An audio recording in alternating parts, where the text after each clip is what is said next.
And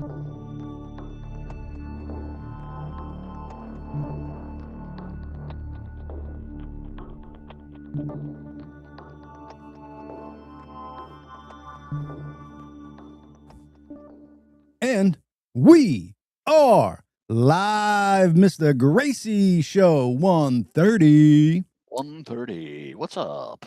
Chilling. Yeah, do you realize that I still start the show off with the "and"? We are live. The "and" part was because it used to be setting it up, preparing, and Right. we are live. Oh, that's right. Yes, I remember that. Yeah, no. You just shortened it to "and we are live." Yeah. I could get rid of the "and" and just "we are live," but something about that "and" pumps me up. And it's called evolution, man. It's evolution, baby. Crazy fucking world we're in, Mr. Gracey. Always. Clinton's not showing up for subpoenas for sexual trafficking cases and pedophilia. Yeah, he won't. Him and Hillary won't show up to Congress to be invested or to be questioned. But Trump's the pedo. That's what I love about the fucking left, because there's some pictures of Trump with Epstein, but he's the pedo. Got it. Yes. Got it.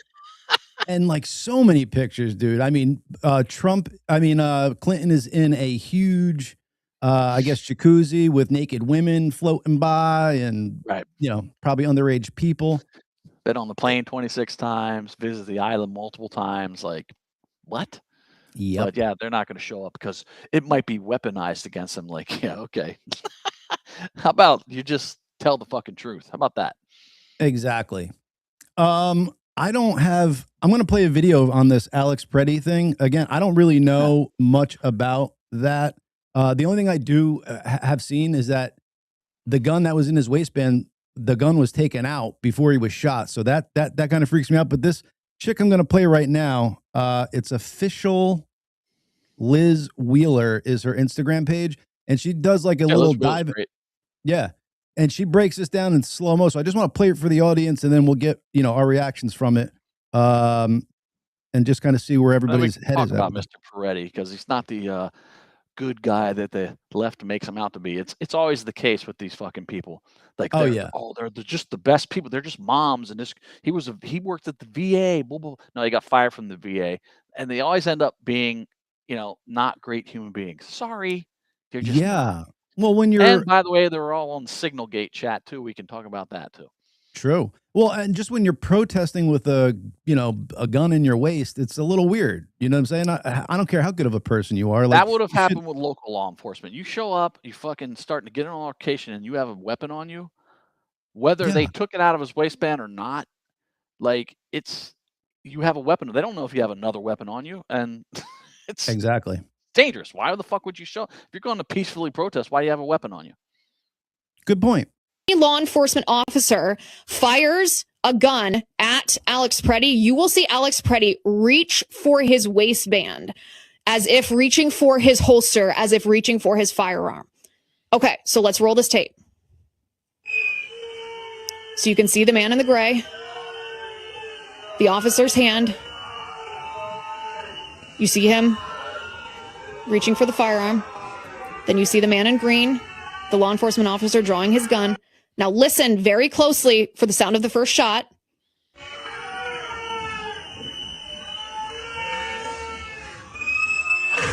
Okay, stop it right there for a second. Now the sound of the first shot is not when Alex Preddy is shot. The sound of the first shot, again, we'll come back to that in a moment, because there are theories which seem to be substantiated about Alex Preddy's firearm negligently discharging after the officer had removed it from his holster, after the officer had disarmed Alex Preddy. But watch what's happening. The agent in green, who is the agent that ultimately shoots Alex Preddy, does not fire his firearm until, roll the tape. Well, Chad, let me ask you a question. Do you think that matters? Like, somebody shot, there was a shot before supposedly the fatal shot to Alex Preddy. So that had to have come from ICE or somebody on the outside, is my thought. They're saying that her position is that when the officer took the gun out of Alex's waist, it might have discharged beforehand. But hearing that shot, it's a couple seconds before he actually gets shot. But let's see. So now supposedly Alex goes to reach for his waist where the gun was, and that's when this ICE officer shoots him. Watch what Alex Preddy does. Watch his hand right there. He's reaching around his back. He's reaching for his holster. Right, you can see his arm going like this, reaching for his holster. And it is only at that moment, you can roll the tape again. Boom, now he's shot. It is only at that moment. But he is reaching. That law enforcement shoots him. Before any. Good night. Yeah. I mean, listen, I keep saying I don't want people to die, but stop doing fucking stupid shit. What are you like? Right. What are you doing? What are you doing? Why are you fucking there? Why are you there? You're there to protest illegal aliens being removed from your fucking community because you're an idiot. Right. And now they've back to the signal chat. So he is on the signal chat. The signal chat has come out. It was infiltrated by a guy named Cam Higbee. It has the lieutenant governor of Minnesota on it. It has campaign manager for Tim Walz on it. It has city council members on it. It has all these foot soldiers on it. They're all coordinated and they're all paid for by foreign money. It's all on this signal chat thing that's come out, right? And so this was all coordinated. And Renee and Alex were part of that signal chat. Alex is on it. Renee Good is on that chat, or was on that chat. They found her on there. These people are in a coordinated effort to fucking stop law enforcement and impede law enforcement. And they're basically committing treason by coordinating this. Okay. From the top down, the lieutenant governor of the goddamn state is on this chat, coordinating people, telling people to do this shit. That's crazy, man. They had the whole city broken up into grids, and they had access.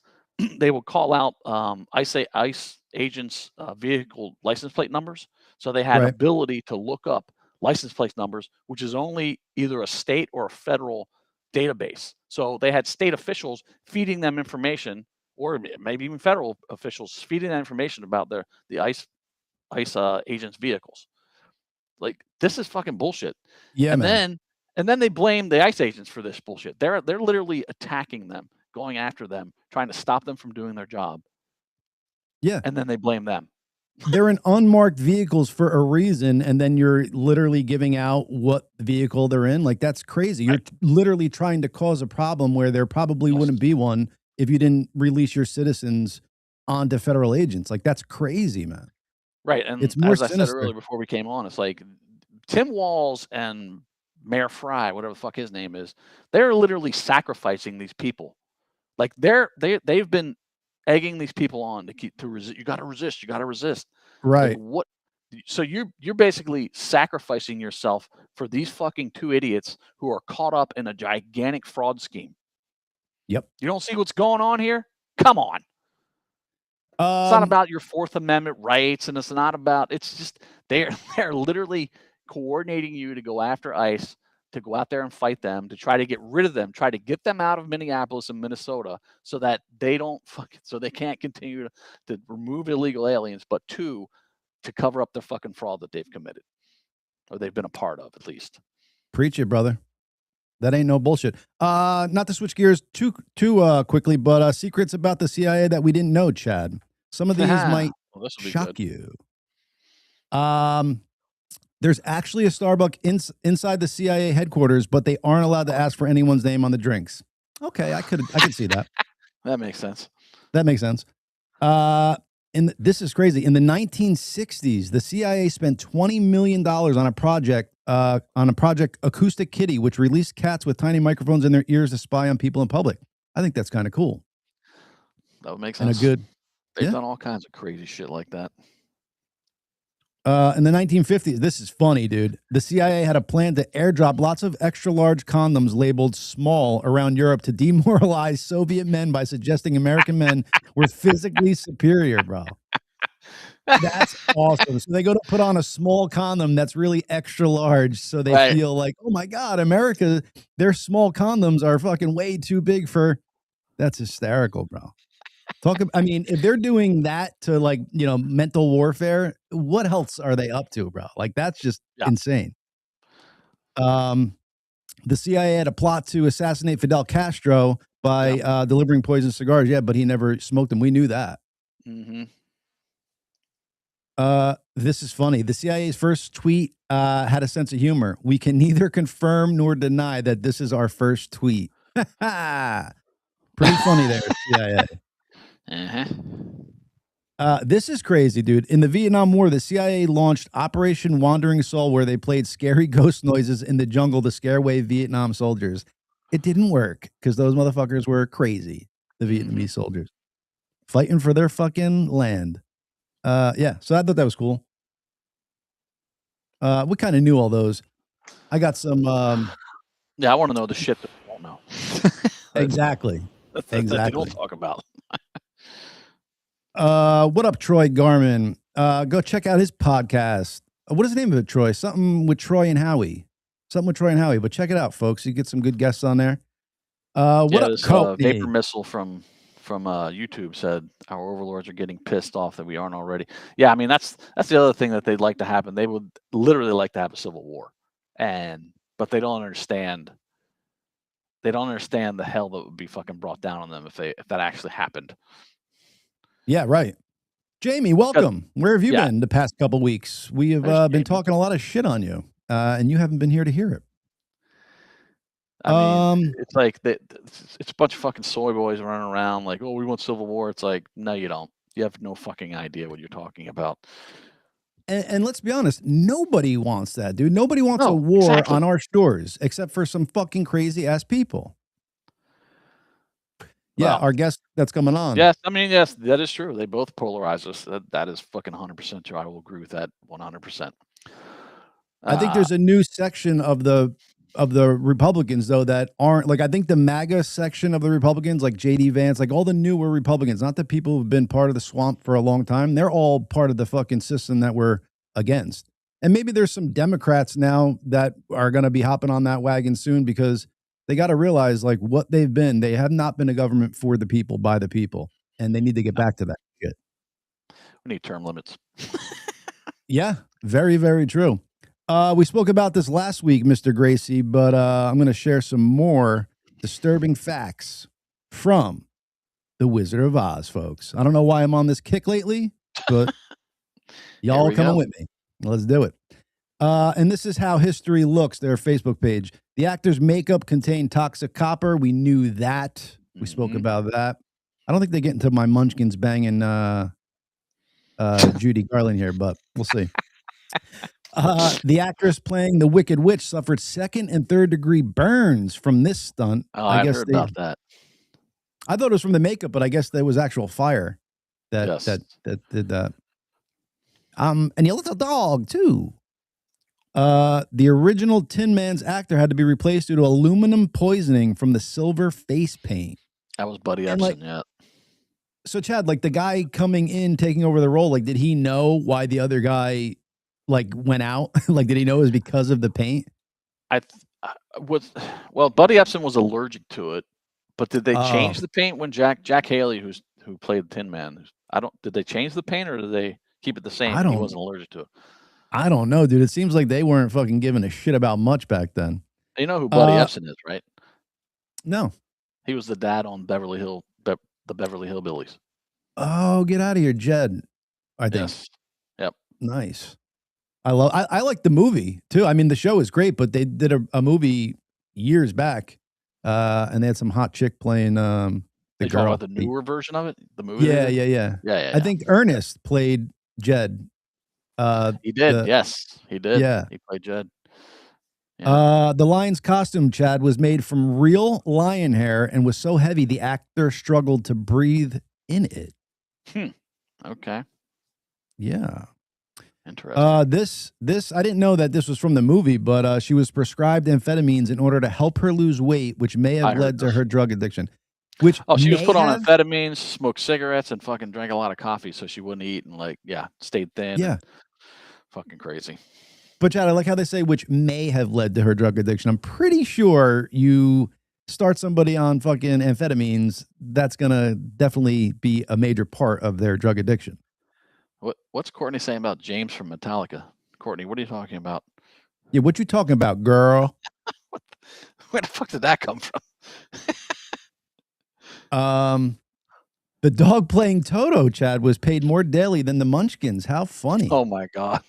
No wonder they wanted to fuck Judy Garland. The dog was paid more than them. Like, we're gonna get some. They were indentured servants. They're like, we're gonna get something. Oh my god, that's crazy. Lion's costume and makeup were so complex, the actor could not eat in case they ruined it. Wow, so he had to not eat to not get anything on the set. Courtney says the lion looks like James Hetfield. That's hysterical. Like, from like back in the day when he had his long hair, maybe. Everyone in Metallica has man wives. Look at Lars' wife. Oh, really? Giant Nephilim man pretending to be. So they have something in common with Michelle Obama then. Mike, Big Mike. Ooh, what? I don't see this. I'm going to have to check it out. Yeah, I figured Lars was with some hottie, but guess not. So. Let's see here. Judy Garland had to go on a diet. Yeah, you said this, of coffee and cigarettes for the role. The snow used in the scene was asbestos, bro. Ooh, all right, Bobby, pull up Lars' wife while I'm going through this. See that? He said all first ladies are men. I could look at Eleanor Roosevelt and fucking and Barbara Bush. Come on. But Melania does not have a dick. Yeah, come on now. Melania does, but the actor playing the Scarecrow was left with permanent scarring on his face due to the prosthetics, bro. I wonder if the glue putting it on, they took it off in it. I don't know, man. Jamie says, have you seen Lars? Like, what? He can't have a hot wife? He's a fucking major rock star. That is a that is a pass to have a hot wife. What are you talking about? Major rock star, awesome drummer, and he's funny too. He's got a little bit of a. He's not as magnanimous as Mr. Gracey, but oh my god, yeah. I mean, I taller mean, than him. Yeah. Yeah. Okay. But she could be hot to me though. I got to see in person, but yeah, like you could see manliness to it, but I feel like if she were to be in front of me naked, I'd be like, let's go, lady. But that's just me. I don't know. Interesting. I love it.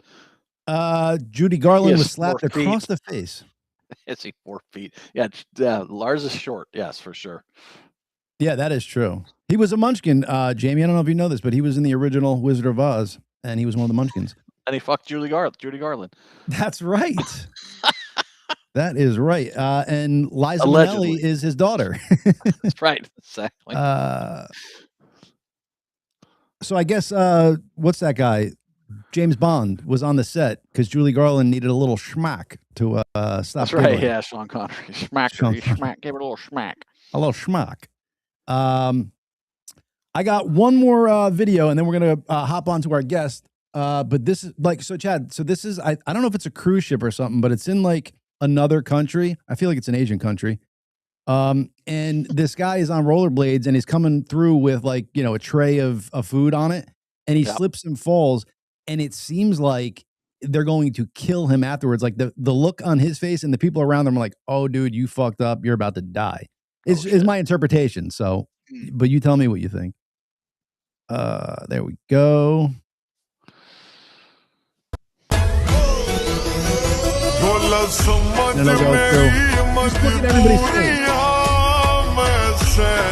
So he's coming through. Let it look close. Well, watch when he goes down, dude. Everybody's like, oh, fuck. This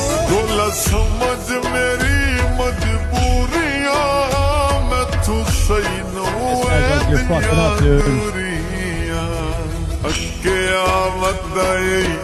Look at the guys in the background. I mean, fancy. Oh,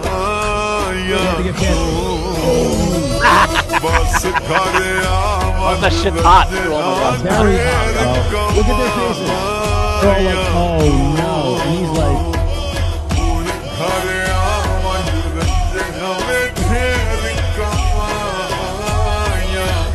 That is hot as fuck, bro. Look, he's going to get the gun. You saw that guy walking by? Yeah. He was going for the gun. Well, here's the little pointer. Don't fucking serve your food on roller skates. Right? I mean, come on. What the was fuck that? is the purpose of that? That was like the old drive-in dining place, right? Didn't they come out in rollerblades and give your food to the car and shit like that? Skates, yeah. Back roller in the day, skates. Yeah. That was a great scene in Vacation where she brings out the food and puts the tray on his window, and the window breaks, all the food falls on the ground. Remember that?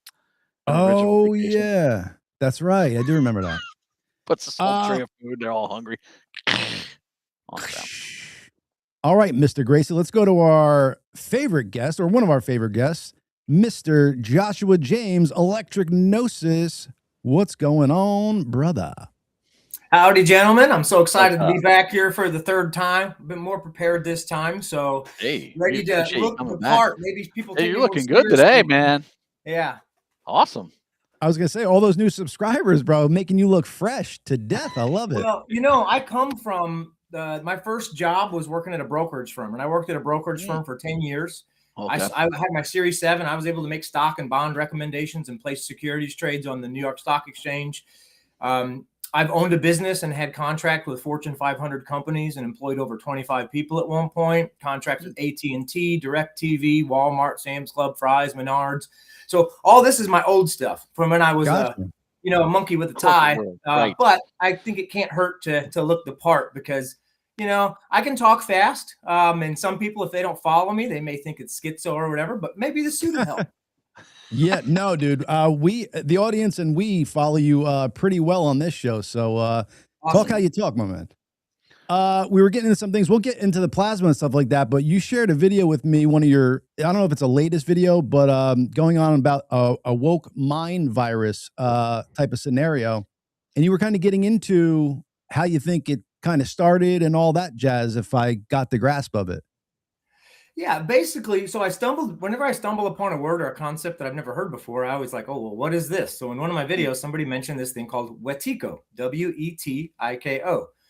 So I looked it up, and it's basically, the way they describe it is like not a real virus, you know, because the Latin definition of that, I'm big on etymology. I want to know where the words came from because they can change definitions all the time. You know, they changed what a VACCINA, you know, they changed the definition of that. It used to prevent everything, but now it just makes it to where you don't get as sick if you know, it's all bullshit, right? So I go to etymology and I look at where that word came from. And the word, what am I trying to think of now? We're talking about Wetiko and the mind. Yeah, the V word, right? It means a noxious substance. So it basically meant any kind of poison, any kind of toxin that your body had to remove, not some mysterious, fake, half living, half dead Spider-Man, boogeyman, you know, little bug thing, right? Actually, you know, there's a guy, and we'll get into this later too, because these two topics intersect, but Andrew Kaufman, who basically used to be a virologist and has come out and said, no, they don't exist. What they're calling that thing, it's an exosome. It's an internal cleaner of your cells, and it attaches onto toxins.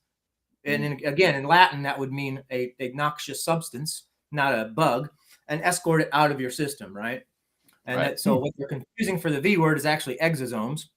But so when I say the V word, like a mind V, I'm more talking about like, oh, you'd have to know, and maybe I'll explain it good enough if nobody's aware, but like what an egregore is, or what a thought form is, or what a program is, right?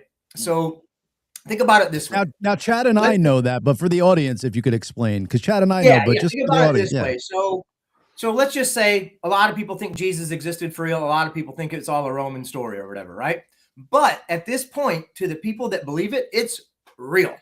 They, you know, they live their lives like it really happened, and they believe it really happened. So in their reality, it's real among that group of people, right? So that's kind of like an egregore or a thought form, a kind of something that doesn't even have to be real, but can transfer or infect mind to mind, depending on if you think it's a good thing or a bad thing, right? But so these the Algonquins, or the Native Americans, had a term called Wetiko, and it was for a mind V, right? So and it's very, very similar to the word Wendigo, which was like a shapeshifter, if you know that lore from the Native Americans, right? Yes. And the way I kind of understood it from digging into both was, it seems like Wetiko is the disembodied, I don't know, spirit or egregore or thought form or program or cultural norm or perversion that gets assumed by a large group, right? So think about it this way. If all somebody knows, like you talk about the right and the left and the liberals and the MAGAs, and I think it's all polarity, right? Red and blue are polarized colors on the spectrum. The blended non-polarized of those two is purple. Now the Royals are purple, right? And they rule over all the divided people. So I think politics intentionally polarize at the polls into the polarity of colors, red or blue. And if you don't act right, red and blue police will come and get you. It's all about the polarity. They want us polarized, okay? So whichever way you're polarized, if you've been polarized to the extreme of one to the other, you simply are acting out of emotions and almost out of this thought form. Because if anybody does a bit of research, it's genealogical, like verified records that show that every single president is related, okay, except for Martin Van Buren. They're all related to King John Lackland and specifically to the Plantagenet dynasty. Now, that word is French, Plantagenet. It sounds like planted gene pool, planted genetics, planted agents, Plantagenet, okay? Ooh. How somebody can discover that and then just be like, oh, what a coincidence, is beyond my wildest imagination. I don't know how it happens. So what I'm suggesting is that anybody who's extremely, we're just using politics as an example. It could be religion. It could be anything, right? It could even be just the American culture, right? I did a video the other day. I got to come clean, guys. I was raised in a cult. And the whole time I'm telling them about how I was jabbed with foreign substances and my cord was cut from my mother right away. I've been poisoned since I was young, fed wrong beliefs, encouraged not to think out loud. And I'm going to expose and tell you who this cult is, right? They encourage tribal mentality that, you know, and then at the end, it's like, oh, my cult is America and the Catholic and Christian church and public school system. And I broke free of it, right? So whatever false beliefs that can infect or take over the minds and remove people's agency, right? Oh, well, I would rather agree with the experts because I don't want to be embarrassed by being wrong, right? So they start getting polarized and by a thought form, by an egregore, by a political program, by a religious idea, whatever you want to call it, right?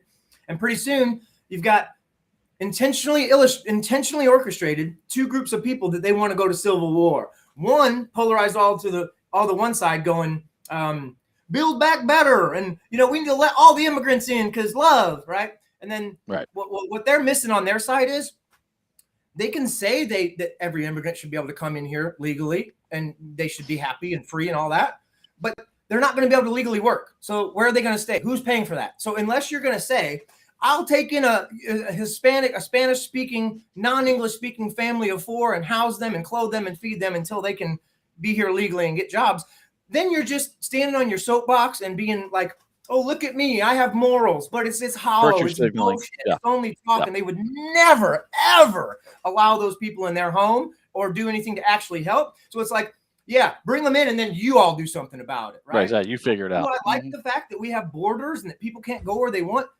No, but the answer isn't just open them and let everybody in unless you're going to help out, pal, right? But so then you get them programmed by that side, not thinking about the reality of it. Then you've got the other side who's like, oh, I hate all immigrants. Now you should kick them all out. Be a MAGA, yeah. But then, like, okay, we were all immigrants. We came over here and we kicked the Indians off their land and, you know, murdered them and gave them smaller and smaller and smaller portions of land and less rights. Neither side is right. Neither extreme, neither polarity is right. They've been infected with these thought forms. They don't have any agency to think for themselves. And they will wear whatever religious, political, social mask that they have to do because they don't have any identity outside of it, basically, is what I'm saying, right? And this is the concept of a mind virus or Wetiko, right? And the physical manifestation of that, and I'll get into, I think that when our emotions individually and collectively are focused and strong enough, it can cause like plasma forms to manifest. There's ghosts of war that we can talk about that ties into that idea.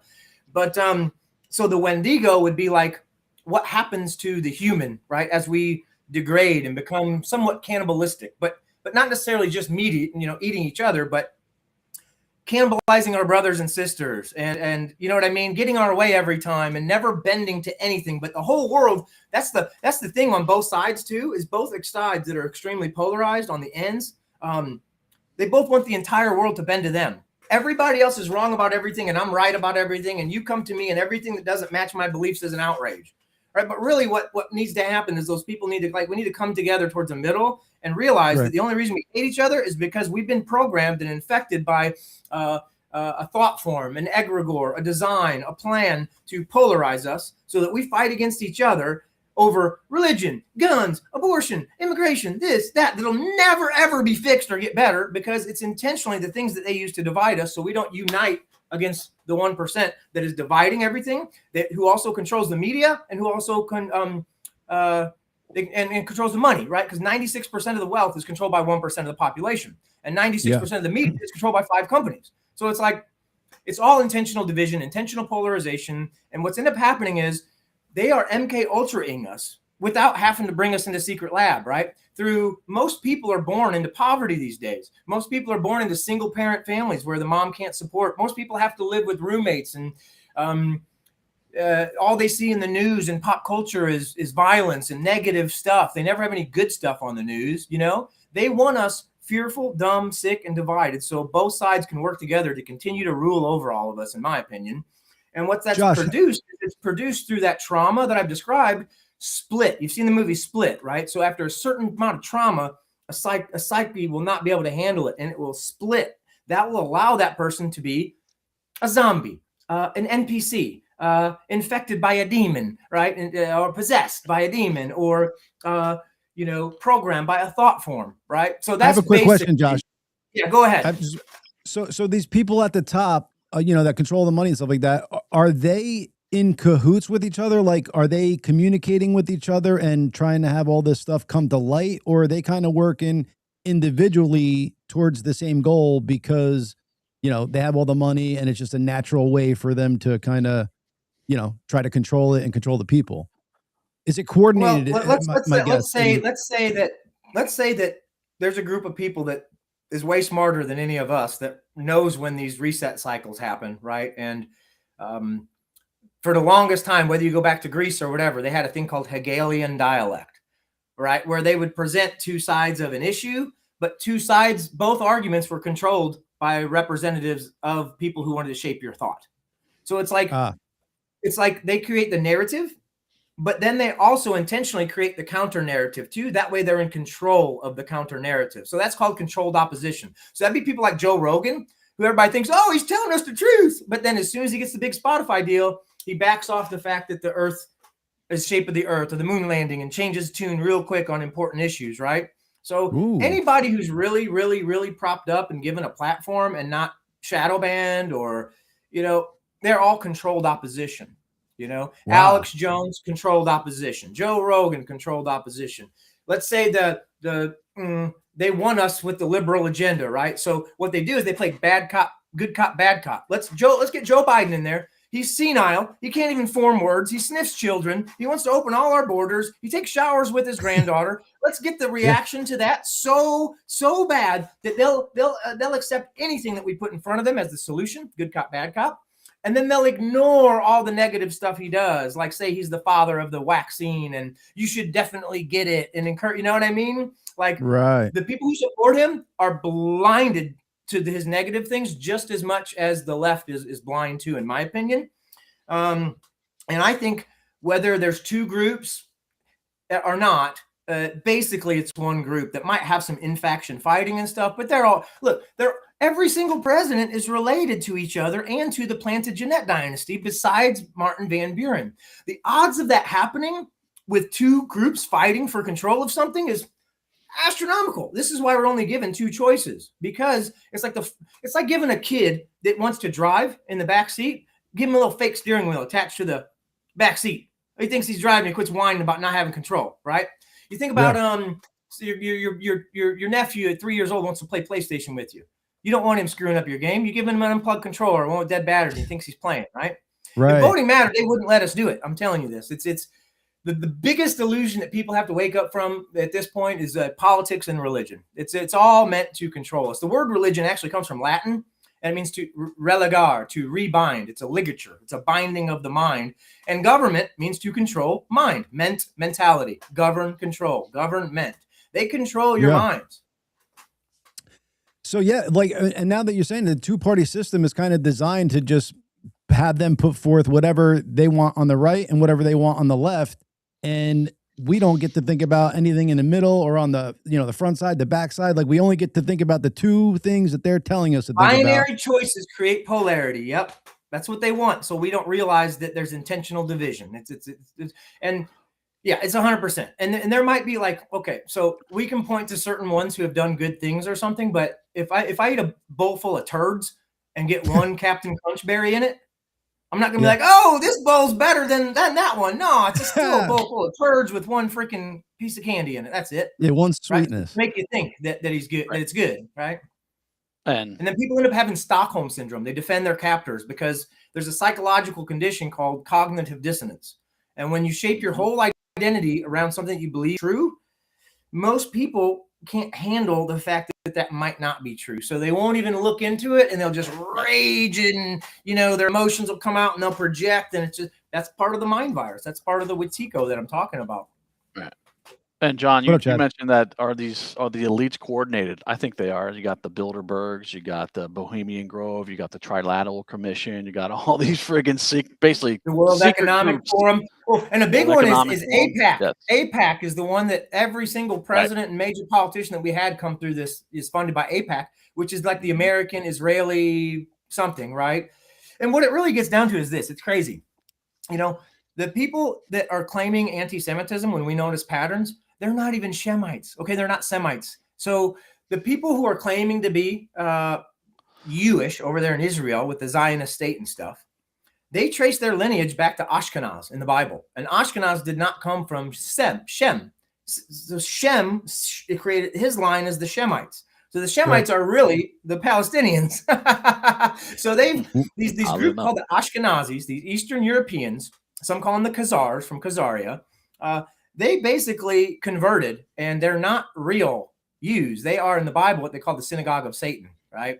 And they pretend they've erased the real Jewish identity, and then they are at the head, or at least the face, of all these atrocities that have been going on. And then the Christians are like, oh, those are the Jews of the Bible. We need to support them, right? Wow. And then they hide behind the anti-Semitism shield, but they're not even Semites. They've stolen an identity. They're these cone-headed, Rh-negative, Ashkenaz, Eastern European, Khazarian converts.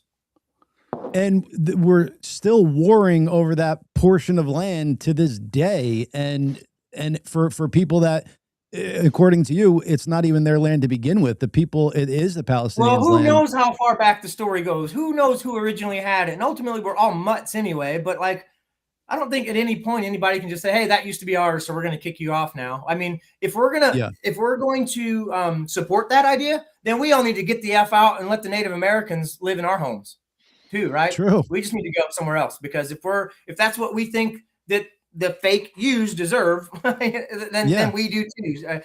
We deserve to get out, and the Native Americans deserve to have their land back too, right? Well, and the Native American, it was their land way, and you had it before them. Who knows? Yeah. There's cyclical cataclysms in this place, and there's different people who own lands, and the whole idea of what is Jewish anyway, right? Because is it a maternal thing? They say your mom has to be, but yet you can convert. So is it a ethnicity? Is it a religion? Well, at this point, It's been reduced to a shield that the fake ones use to hide behind and say, oh, you notice patterns, anti-Semite. It's very clear. But yeah, so just to get back to your point, the fact that we are so butthurt to give these Semites, Israelis back their land, that was taken fucking 2,000 years ago or even longer than that.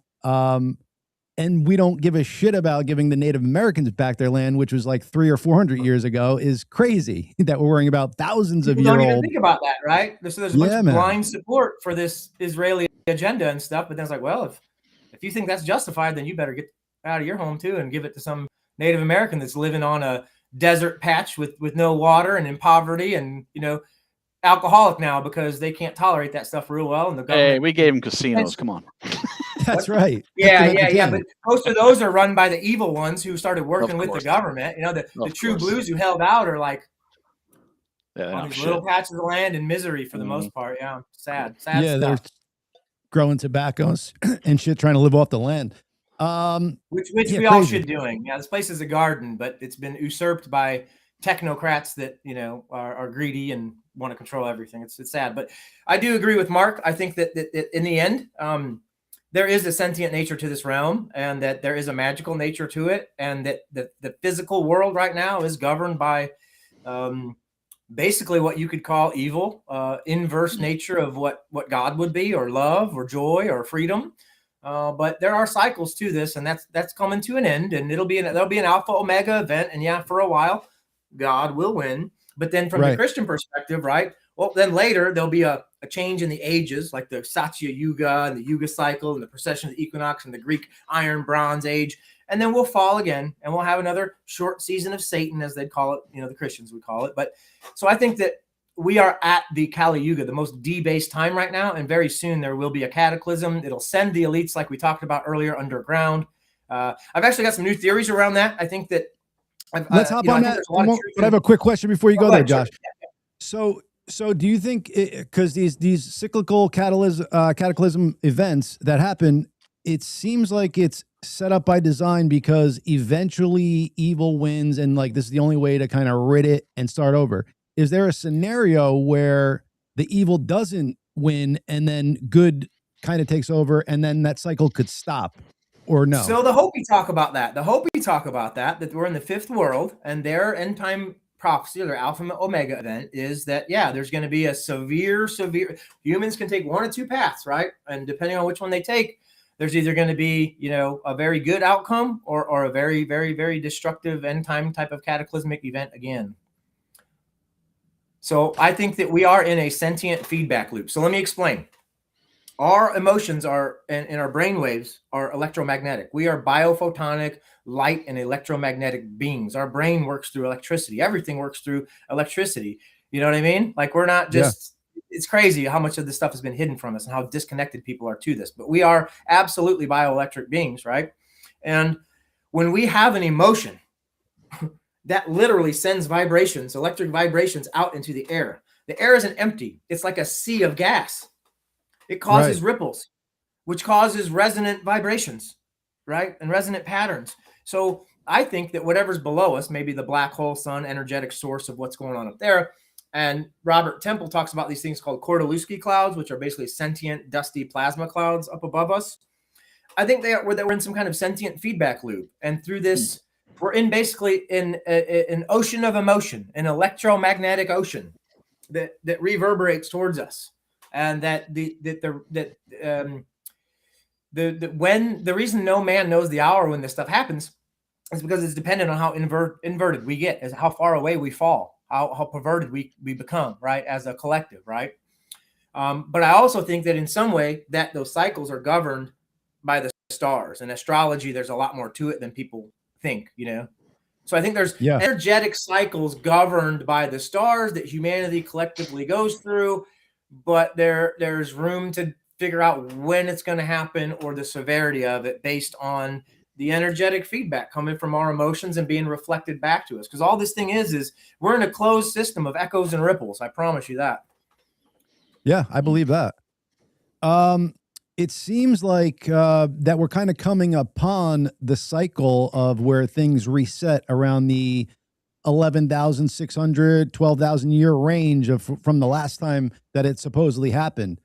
But it almost seems like in humanity that there's like a spark of like a glimmer of hope now. Like maybe like say the brief moment of Satan has been here for a little bit, but it seems like maybe good could kind of come in and kind of get rid of some of this bad shit that's going on. I mean, it could. I think that if we collectively awaken enough, see, everybody's given up their own agency. They've given up their own agency to adopt whatever political or religious or what a cultural mindset that's been placed upon them. And very few people are willing to make decisions for themselves. But I think that if we collectively understand the reality of these past events, these cyclical events, that they happen, and we like combine that with the fact to understand that, there's so many studies that show plasma is sentient. So if enough of us, I think we can individually change our own reality through thought. Think about the placebo effect, right? Okay. Mm-hmm. How far could you go with that individually? Now collectively, there's been transcendental meditation done by large groups of Buddhists that have reduced the crime rate in Washington. So what could our collective remembrance of the fact that this event has happened before, plasma is sentient, and this event needs to happen again, what could that cause? Now, if it did, I think it's got to happen. I do. I don't think we're going to turn this around. I don't. I think the evil is too entrenched. And I think there's too many people still sleeping and divided and possessed by this mind virus or whatever you want to call it. But if I look at the Bible, which I'm not a Bible thumper, as you all know, but I look at all ancient texts and I look how they compare? What do they say that matches other ones? Because that's probably what do they have in common? Right? Yeah. So in the Bible, we have people like Ezekiel, Elijah, and Enoch getting taken up by like wheels, right? And shown the heavens, right? I always thought that was kind of silly. But then I started thinking about these plasma balls, right? And these sentient plasma balls, and these sentient plasma orbs that everybody sees. And then I started thinking about the Hopi myths, right? The Hopi, not even myths, they're oral history. It's an insult to call them myths.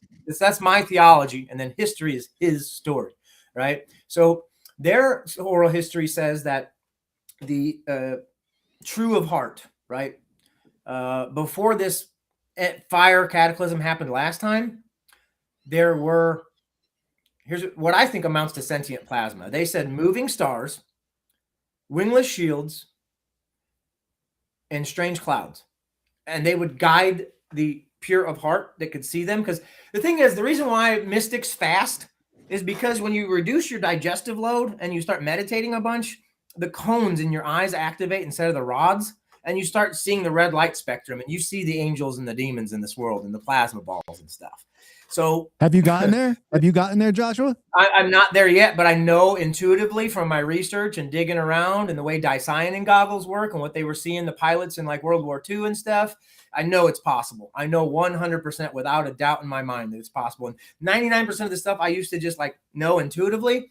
Eventually I figured out the science, but through curiosity to prove that, yes, it was real. And no matter what terminology or words you use to explain it, you know, it's real. So the Hopi talk about the pure of heart being led by those things to this god or advanced being called Sotuknang. And Sotuknang took them underground to be protected by the ant people while the world was reset by fiery cataclysms, volcanoes, all that stuff, right? So I do think that there are the wheels within wheels, the Ezekiel's wheels, the angels, the demons. I think they're all the same thing. And I think that just like in South Park, there's that episode where they get taken up on an alien ship. And I mean, it's not aliens, but in the show it is. And this being starts presenting itself to them in many different ways. And they're like, why are you looking like Oprah Winfrey? And I was like, oh, sorry. And they changes into Tom Cruise or something. I was like, why are you looking like Tom Cruise? Like, I'm just trying to find an avatar or a form that you will be comfortable with. Kind of like the Be Not Afraid in the Bible, where there's winged cherubs with 6 wings and 20 eyes and shit, right? And seraphim means fiery serpent, by the way, which is plasma. So finally it turns into, Cartman goes, could you be a taco pooping ice cream? And it turns into a taco that walks around and poops out ice cream. And they're like, we all good with this? We all good? Yeah, right? So I think whether somebody sees demons or angels, no, aliens aren't even real, bro. I'm going to not even look at the stuff that gets thrown up. I'm just going to keep talking.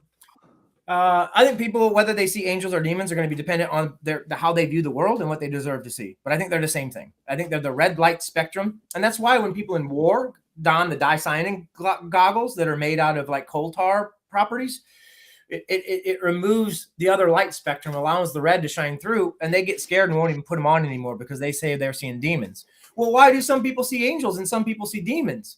Well, these guys were committing acts of war when they saw the demons. All my friends that tell me that they see the sentient nice orbs and the angels and send me pictures of them and stuff, none of them are afraid. It's probably because they have pure hearts and they're not out murdering people and for oil and control, right? As some sick puppet of some evil empire, right? So whether you know you're acting in evil or not, like, you know, I really, really do think that we're going to start seeing the red light spectrum. More and more of us are, and we're going to see the angels and the demons and the wheels and the sentient plasma stuff. And that's what all those old stories are about with the Hopi and Ezekiel and Elijah and Enoch and all that. On us being able to see the red light spectrum, do you think there's other things humans have lost along the way during these great resets?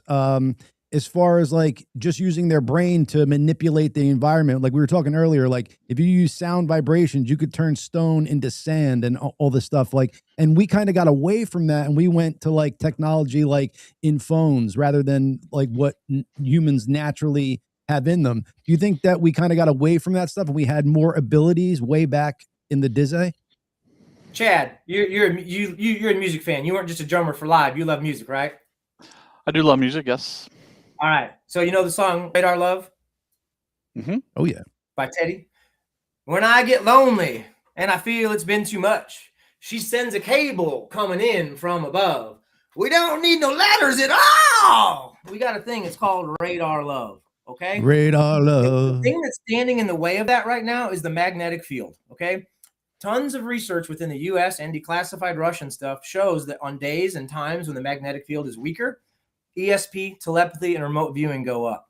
So the magnetic field is weakening right now. The magnetic field is both the veil to our telepathy, ESP, and to how far the auroral discharge, the northern lights, aurora borealis, can be seen extending. So with the magnetic field weakening, what are we seeing? The northern lights in more southern and southern areas recently over the past couple of years, right? Just there's a big story about how a couple nights ago there was, you could see them as far as almost in Arizona, so south, right? It's actually away from the strongest point of magnetism on our realm. It's not south; it's away from the. But anyway, that the magnetic field is when that weakens or goes away, we're gonna see those northern lights come further, and we're gonna see the throne of God, the jasper, the red, the stuff that they talk about being the throne of God everywhere, not just in the north, right? And is that cyclical as well? The weakening of the I think so, and I think it might be tied to us. I think it might be part of this sentient loop that when we get inverted, it goes, and when it flips, I think that's what triggers the event, the inversion of the magnetic field, right? But not only does it stand in the way as the veil between our ESP and telepathy and the need for words and letters and stuff like that, right? But it also prevent it when it's gone or weakened. It will be easier to see the auroral discharges, not only that are from the northern lights, but when whatever comets are, when they get close to us, they ionize the gas to a plasma state. They start emitting electrons, and they form patterns that reflect magnetic fields, right? So the Paul Simon song, and the people bowed and prayed to the neon god they made, sounds of silence, right? There's going to be like things up there that look like neon gods in our sky. We're going to start seeing them. And, that's what that song's about. So, yeah, to answer your question, I do think there were different times when we had way more power of our minds. I think some people still have it, and it's like a muscle. You can work it out. But I think there's cycles. And in the cycle where the magnetic field is weak, the only reason that we have letters and words right now is because of the magnetic field. I think that we were telepathic in the other cycle. Yeah. Josh, I think you ever have, like they say, like those gut feelings? I think those gut feelings that people get are part of the past that we left behind. Like that where like, I got to get the fuck out of here. Something doesn't feel right. Like, I feel like that's you tapping into those things that we lost along the way. Yeah, and even if it's not the memory, right? So check this out. Tesla said his brain was just a receiver. So I started looking at it like this. What if my brain is just a receiver? And what if everything vibrates, right? So my brain waves are vibrating. I have a specific brainwave state. You can only turn into like a radio station, Magic 108, if you turn the dial and pick up that specific station, right? True. So what if the experiences that we have are dependent upon what radio station we're tuned into, right? Yeah, man. Yeah, man. I forgot where I was going with that, but that was in relation to your question.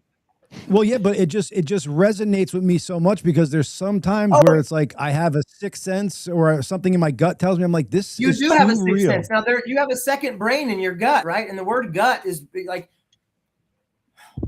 the letters used to be there used to not be vowels in old languages, and a lot of transliteration has happened. So think about Vianca and Bianca. Think about Joshua, Yeshua. Think about the Chinese people. They'd say alien, or they would say Aryan. It's an Aryan, right? So the R's, the L's, the B's, the V's. When my grandma said the word package, she would say package, and it would sound like a G, right? So the word God is basically the same word as gut. Gut. Gut. So when you get a gut feeling, right, you have a second brain in your gut. Additionally, gut feeling. We have something called a pineal gland in our head. Most people's is calcified over. They're taking in so much aluminum, so much calcium that they don't need, and they've got a crusty ass pineal gland. Now, Rene Descartes, famous French philosopher, said that was the seat of the soul, and that a clean functioning pineal gland, and it goes further because you got to have the kundalini or the cerebrospinal fluid or the Christ juice or the Christum or the colostrum or whatever you want to call it, rise up your 33 vertebrae, Jacob's ladder, and saturate your uncalcified pineal gland. And then it turns into like a radio. Where did Jacob in the Bible say he met God? At the land of Peniel. I'm sure that's just a coincidence, right? And the pineal gland, that's where DMT comes from in your Yeah, so from conscious breathing, you can get it to secrete DMT and dimethyltryptamate, and that is the spirit molecule, right? And some people, whether they smoke that or mix it with an MAOI inhibitor to be able to ingest it via drinking, it can cause very, very, very psychedelic experitions, right? But you got to think that could be your brain tuning into the frequency, right? It absolutely is. The Mexicans and Aztecs called mushrooms the flesh of God, right? And we think when they went to do communion in the old ages, it was really just some dry ass wafer. No, it was a sacrament. It was to get your mind in a sacred state, sacrament. Yep. And they were giving out mushrooms, the flesh of God. You ate the flesh of your God, not the crusty ass wafer and supposed to be the, you know what I mean? It's silly how perverted, how dumb it's become. And it's so easy to see when you just get eyes to see it. And it's like, wow. And then intuition takes over. And it's like, no, this makes way more sense. You know what I mean? And the fact that the burning bush is supposedly an ayahuasca tree and stuff like that. Yeah. Acacia. The acacia tree. Now look at this. Acacia has DMT in it. Additionally, what do the Hindus call it when you tap into the larger field? It's the Akashic field. Right. And you get there by taking the acacia bark that has DMT. It's all right there. And I notice these things. I don't know how many other people do, but when I say them and realize them, it's like a real-time realization. And I don't think I get the reaction that they deserve from people. Because it's like, to me, when I realize that, like the pineal, and the acacia, tomato, it blew my mind, right? But well, no, you're getting that reaction from us, but Chad and I kind of have been thinking along those wavelengths for a little bit, so that's why we're not like, oh my God, really? People listening, but people listening should totally be like that. It's just we've kind of been. This is like a trio of brainwaves. You just kind of I wasn't projecting that at you. I just mean in videos that I've made, right? There's so many that I expect to go viral, but then the thing is on my YouTube. You don't even have the opportunity to hype my stuff. Everybody who's below 100,000 is you're supposed to be able to hype them. I tried to to promote them, and I tried to monetize my YouTube, just get ads from the advertisements money. Yeah, and they said no, you don't. Your material's not original. All you do is throw up other people's stuff and comment on it. I'm like, no, I literally have the most original stuff on YouTube, probably. 100%. They don't. I mean, it is what it is, and I continue to soldier on. The way around that is because I see your videos, just take a cutout of your face because you're showing pictures and stuff and it's all your voice in the background. Just take a cutout of your face and have it over every picture that you are talking about. And then that will make it your content. Because we had somebody on last week who was getting the same thing. And because she's talking about, she's showing pictures and videos that she's commenting on. So it's her content. And they were saying like, no, you're using other people's content. So all she did was put her face over. So I got to be one of those morons who either does it live and inserts my face in everything I talk about. Right. Well, unfortunately, at least I have a face for YouTube. If I had a face for radio, I'd be hesitant. Yep. Got to play the game sometimes, right? Unfortunately, I'm about to start playing it a lot harder. I'm about to go hard in the paint. All my chips are in. I don't know if I told you guys, but I was supposed to start work about 2 or 3 weeks ago, another full-time job, and last minute I just said no. I rescinded my offer. Dude. I've got about a third of the money I need per month. I don't have a car. I don't have a license. I don't have a kid. I have a small budget. If I can make $1,200 a month, I can make it by. And I've got about a third of that coming in from Patreon, from people who found my YouTube and just want to help out and love the stuff that I'm doing. So and what is that I'm all in, and I just I'm committed to sharing the dots that I connect and hopefully helping other people. I don't know. I don't want to use the word wake up, come to deeper realizations about the truths of these worlds and develop more of a sense of agency about themselves and not outsourcing every decision and thought and idea. And, I'll be the man in the arena while I'm doing that and, show people how to do it, right? Reclaim your agency. Absolutely. Well, I love it. So, you got your lifestyle down to where, you have a budget you can manage and you're not living above your means and you're following your passion and dreams and hopefully waking up minds along the way, dude. It's a win-win. It's a struggle, maybe, but you're doing what you love. It's hard work not having a job. Yeah. Well, yeah, but I mean, it sounds like it's not, but putting out these videos, doing your research, there's a lot of work that goes into that, man. But like you said, it's not work when it's passion. So I work. Correct. I spend a lot of time and I'm very committed and dedicated and obsessive about it. but it's not hard work because I Right. love it. Right. Yeah. Well, that's what I tell everybody. The more. key. Yeah. Well, I think the key to life is not money, doing shit for money. Do things that you love to do and you won't have to work a day in your life. And that is literally key. And then if you make some shekels doing it, you're going to die a happy person. That's what I'm doing. And I'm all into the wheels fall off trying to make it happen. And it's the early response to people committing to Patreon or sending me money via Cash App or Chime or PayPal. Overwhelming. Yeah, I never would have thought it would have grew so fast from October. I had a YouTube ban in October. And then everybody told me, hey, get Patreon just in case, so I did. And it's like, I didn't even know what it was. I didn't think people were just going to pay me for what is it? Patreon.com/ is it Electric Gnosis? Electric Gnosis. Yeah. Yeah. And there's tiers as low as $1.11 a month, just so you can support. Right. And if I had that from every one of my subscribers, I'd make so much money. I wouldn't know what to do with it. I'd have to give some of it away to somebody else who needed it. But there's other tiers that you can get one-on-one chats with me every month and stuff like that. But yeah, I'm just trying to grow it. Cool. Thanks for giving me the chance to talk about it a little bit. I don't want to be a salesman on this show. I want to get back to entertaining the people. If the entertainment is enough, they'll find that shit. There you go. Yeah, well, I just want to come on. I mean, we have you on here because we love, all the things that you're doing, and we want you to continue and be able to do it. So that's why we want to promote what you got going on. Of course, man. So Journey's song, "The Wheels in the Skies Keep on Turning," he's talking about the wheels in the sky that were carrying people up from biblical times, I believe. He could be. I know I just found out like on the cover of a Boston album, it looks like it's a spaceship, but it's really like a city in the sky inside of a spaceship descending. Oh, wow. Yeah. And I would say like, if you're looking for some like classic rock songs that talk about this plasma event, I would say, well, for Getting Carried Up, maybe it's Float On by Modest Mouse. But as far as classic rock talking about the plasma apocalypse, Chad, do you know the band Sweet, the song Ballroom Blitz? I know Ballroom Blitz. Yeah, I didn't know the band. But so they say something about there's a man in the back who's got his arms to the sky, and there's a girl there's a girl in the corner, and she'll kill you at the wink of her eye. And then they say, oh, yeah, it was electric. So frightfully hectic. And the band started leaving because they all stopped breathing. That was that dude you brought on last show, right? With the arms up? Squatter Man, Atlas, holding up the Squatter sky. Man, yes. The plasma discharge. And yeah, that's that one's obviously about the event. And then even like, let's see. Well, Under Pressure, right? Under Pressure too, but yeah. Oh yeah, Queen and David Bowie, man, can't go wrong with that. But so what's in there? Terror of knowing what this world's about, watching some good friends scream, "Let me out!" because we are under pressure. The gas above us has weight; it has mass, right? And then he goes into that language that maybe wasn't old. System. And then he goes into that language that isn't words that maybe he's pulling back from back in the day. Da da da.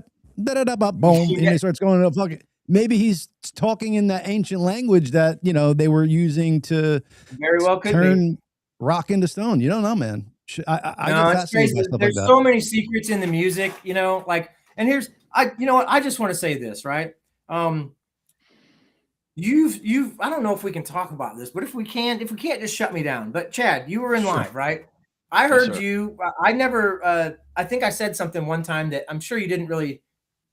Think I was accusing you, right? But the entertainment industry in Hollywood and in music, a lot of them are plants, and a lot of the lead, like the front men, they call them the front men. Why do they call them the front man? Right? Who gets on stage? The stage. He gets on stage. Whether the whole band were raised in secret societies and plants and given the opportunity, put in that position. My research has led me to think that a lot of the frontmen are definitely, you know what I mean? So, did you ever have any indication that Ed was in some kind of secret society or Freemason or cult or raised by like Jesuits or anything like that? Any? Good question. Any inkling of that? Does he have a small, soft egg, upside down egg, soft, rounded jaw? He kind of looks like an alien, a gray that's white. He has a large head. I know that. I know he's But raised is it Catholic. a square jaw or is it a rounded upside down egg shaped jaw? God, I have to look at a picture of him. I don't know off the top of my head. I think it's that rounded egg shape. shape. Any kind of suspicion about him? Was he still successful after the band broke up? No, not in his solo career. He is successful now that he has basically hijacked the band and is touring under the name. Yeah, but he's the one out of the band that's still doing the thing and making the money from live and all that, right? Right. So I mean, I don't know if he's been infiltrated. I mean, he could have been. His ego seems to be just off the fucking charts now. So allegedly, they could have gotten to him, but I don't know. I have no idea. Well, the thing is just so many songs to be written by ghostwriters, not who the artist is, and then there's just way too much truth in there when I look at it. And even like the album cover had like a giant green reptilian looking guy leading people off a cliff with a book that looked like the Bible, right? So it just makes me wonder. That was picked by our manager. Our manager at the time, he collected that guy's art, and he's the one that told us to put it on there. So I mean, well, I guess. Quick question, Chad. Yeah. Did Ed come into your guys' lives in 8th grade, or is that just the story of when the band started? Because Chad went to elementary school with him, and then we all. Damn it! Because I was just saying that could be when the CIA dropped his ass off if he just came in at that point. And yeah, I mean, listen, I've been asked this before.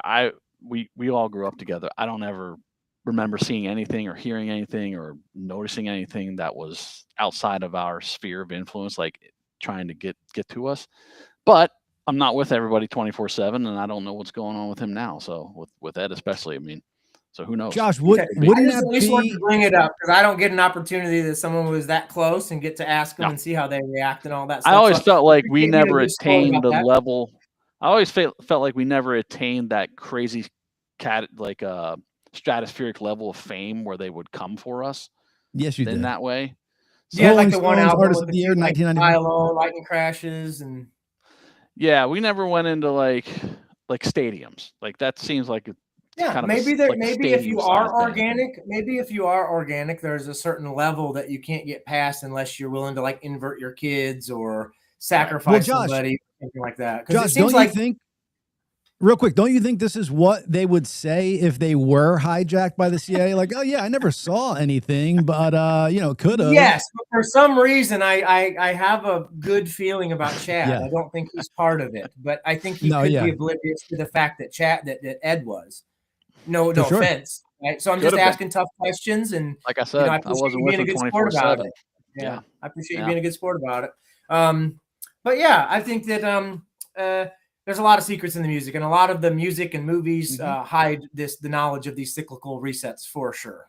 But so I wanted to crack that question out. But what other we talked about the mind virus, right? The Wetiko that you wanted me to talk about. And then I want to talk one other thing. About, you posted a picture. We'll hop in that, but just so my brain doesn't go. You posted a picture of what people are reporting as, I think, Starlink satellites being launched into the air, but you think it's something else, right? Is that picture you posted? Well, I'll tell you how it started for me, right? I mean, at this point, I just question everything, right? I question everything. And maybe it was about a year ago when everybody all over the world saw these two counter-rotating, like blue spirals in the air, and it was like expanding, and they tried to say it was Starlink or Musk or whatever. And to me, it just didn't seem like it was. And y'all know me, right? I have 5 years of ADD obsessed experience diving into petroglyphs and comparing them to plasma discharge patterns. So if I can go back in my screenshots or do some more digging on the internet and find 3, 4, 5, 6 different petroglyphs that are that exact same shape that was supposed to be Starlink up in the sky or whatever, SpaceX, then I think that that's a cover for what it really is. Okay. So the last one about a week or two ago, and I did find those petroglyphs, by the way, the rock art, the carvings, right? They looked exactly like the SpaceX crap about a year ago. This latest one looked like a bomb pop, like the 4th of July. It was like red, white, and blue. There's even like a Squadron figure in the white portion of it. And that is plasma discharge, 100%. Now, could it have been caused by something they sent through the air? Yeah. Do I think it's SpaceX? I really don't. Could I be wrong? Sure. Right. But yeah, it's just too, like, for them to say that that's a satellite being launched. Like, I've never seen any other satellites being launched that look like that. Like when you see them launch live and stuff like that, you don't ever see that. So it's just like, yeah, it seems like a gas. Well, that's funny, right? What is plasma but gaslight? And then they gaslight us about the gaslight, right? What else is plasma? It's hot air. So then they say we're full of hot air. When you figure out what the real, they gaslight you and tell you you're full of hot air. So yeah, I do think that was plasma, the gaslight. Yeah, man. So, and what would that? So what would be the point of covering that up? Because if they are covering that up, I mean that's at the highest level. So that means they know something is in the air, and they're saying it's something else. Yeah, well, they don't want. Yeah, they don't want us knowing much about this event that's coming because when we live in fear, we're easier to control, right? And we're easy to program. So they don't want us to know what's really going on with this stuff. I would say also, could you imagine if could you imagine if everybody everywhere started seeing signs and wonders in the sky? And, you know, they're probably conditioning us these events start to accept them as rocket launches, right? And then when we see more of them, they'll have, you know, oh yeah, Russia and Germany were involved in a slight skirmish in their space programs, you know, or whatever. They'll always have some bullshit to cover it up. But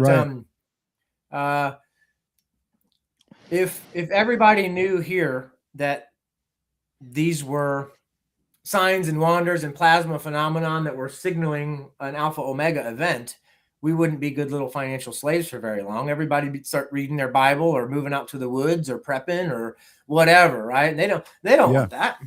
They don't want that. They want us to stay up here when they eventually go underground. It's just like the TV show and the video game Fallout, where there's an underground civilization. Only they say it's because of a nuclear war, but I think it's because of a natural. This plasma event would cause deadly synchrotron radiation, like insane amounts of radiation, probably enough that would hang around for like 1,000 years. So they'd have to be down there for probably 1,000 years or so, approximately. Wow. And what's going to go on up here is, look, I'm telling you, this may sound schizo and deranged or whatever, but there's so much stuff that they tell you about in the movies, cartoons, pop culture, everything, the truth, but just veiled and disguised a little bit. So I start thinking about, well, what would radiation do to the people who it didn't kill? It'd probably mutate them. Okay, well, there's already like some evidence based on the Book of Giants and the Sumerian tablets that we are already hybrid in some sort of way with animals, actually. So after this event happens, I think about things like the X-Men, where there's a mutated people, right, by radiation. I think about, so what doesn't kill you makes you stronger, right? We could mutate from this synchrotron radiation that this event causes while they're underground.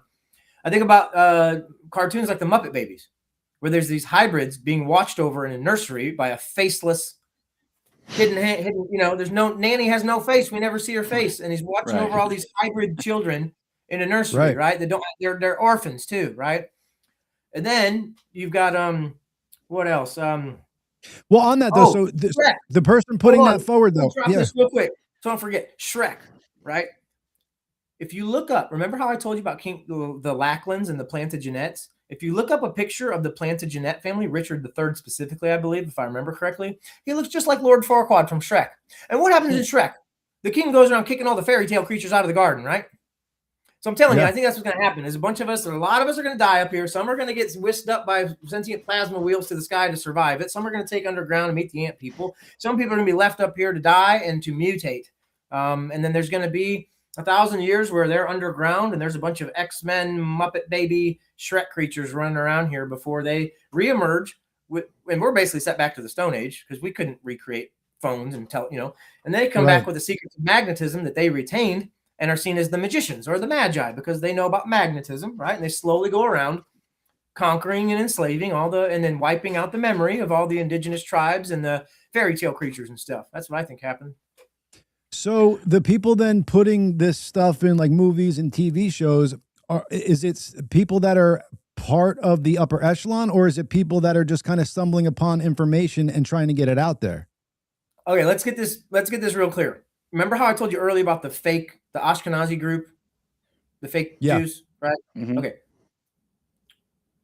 That's about 90% of the Jewish population in America. There's other sects of Jewish people that are like maybe more real, but that sect, the Ashkenazi, the Eastern European line from Ashkenaz, that may be the same as the Khazars, they're 2% of the American population, okay? 60% of Hollywood, actors, directors. Think about how many movies are directed by Cohen. Right. That's a Kohanim. That's a Kohanim. That's an ancient type of Jewish Levite priest. Cohen is Kohanim. It's Levite priest, right? And it's most of them in prominent roles changed their names. Like Bob Dylan went to Robert Zimmerman, so and they change their names and use stage names so you don't connect them with their Ashkenazi descent. But oh, wow. yeah. Now, why do they tell us about this stuff? I got a couple ideas. It could be that keeping us like some people say that they believe they're karmically cleansed of their actions if they tell us what they're doing, and we just ignore it and go along with it. Right. One thing I think maybe too is why all the fear from the control people. Well, if the next age that's coming is a Saturnian golden age, the Satya Yuga, with ionized air, more oxygen, giants, no seasons, everything's green and bountiful, electro-horticulture develops naturally. Could there be a psychotic race that's above us, the hidden hand with longer skulls that lives underground, that wants to trigger this cycle to return because they enjoy that cycle more? So they're intentionally harvesting loosh or causing us to be in fear and emit negative emotion to get trapped in the sentient feedback loop I was talking about earlier, right? So right. Why do they do it? I don't know. Why do they tell us? I don't know. But those are some of the ideas that I have about it. But regardless of why, it's impossible to not deny that it is happening. We can theorize about why, but it is happening. Yeah, right. Definitely tell us. It could be just unwritten rules of the game that we haven't uncovered yet. You know what I'm saying? Like, who knows? Hey, we told you by every single person that we banned on social media for trying to warn you about this and that. Yeah. We told you without telling you, so their karma is clean in their eyes, I guess. Maybe Wow. If you were paying the slightest bit of attention, every single movie that you love is about how if you just have love in your heart, your whole reality will change. But instead, you choose to be divided and pick a side and hate. Right? Like think about the movie. I'm telling you, think about the movie Groundhog's Day. Right? Every day is the same for Bill Murray until he gets out of the way and starts trying to love and help other people. Then his life is magic.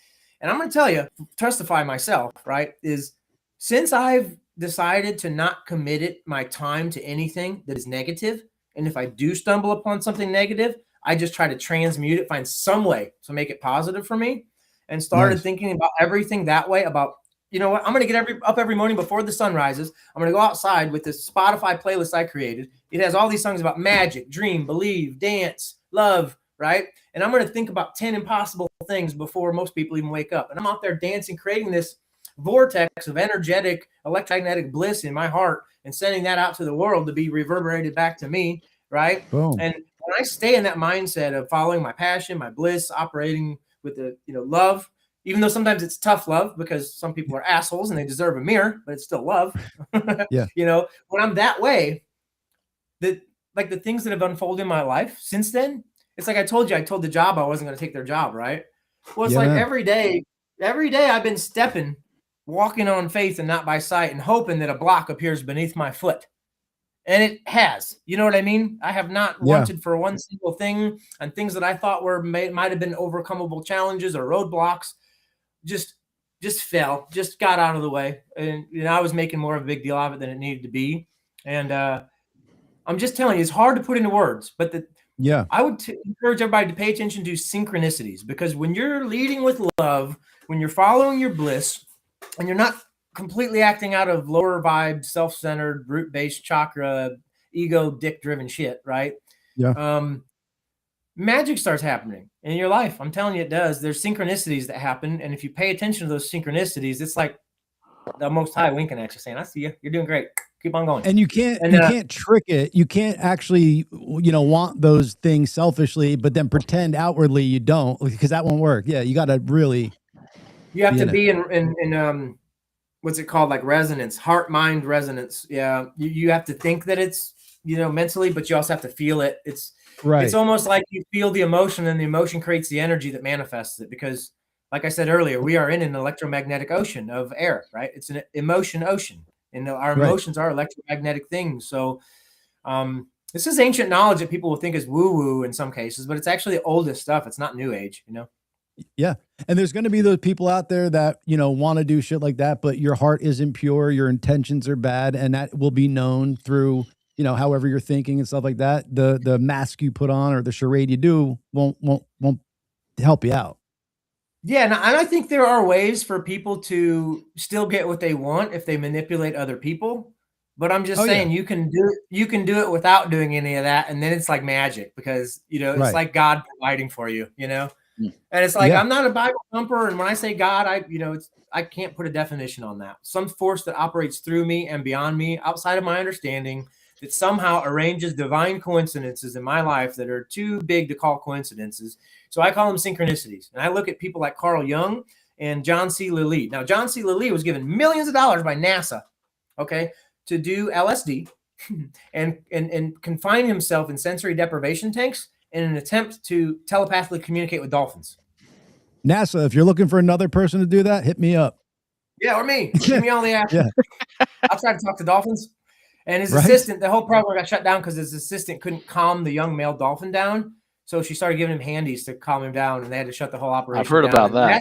NASA spent millions on that. But Carl Jung was, or John C. Lilly had this concept of ECHO, the Earth Coincidence Control Organization. And it was an analogy or a metaphor for what I just described, a force that acts within us, through us, outside of our understanding, that arranges divine synchronicities in our life. And if we follow our bliss and pay attention to those synchronicities, they continue to multiply, and we're basically living in union with the Most High. And it's so bright. The shining is so bright. You can't put it into words. And it's like, and if you didn't add all the hoopla, like that sounds like what religion should be. That right there, what you just said, sounds like what religion should be. And guess what? I don't ask you to believe me because it's almost impossible to believe, and you'll never know. If you have to ask, you'll never know.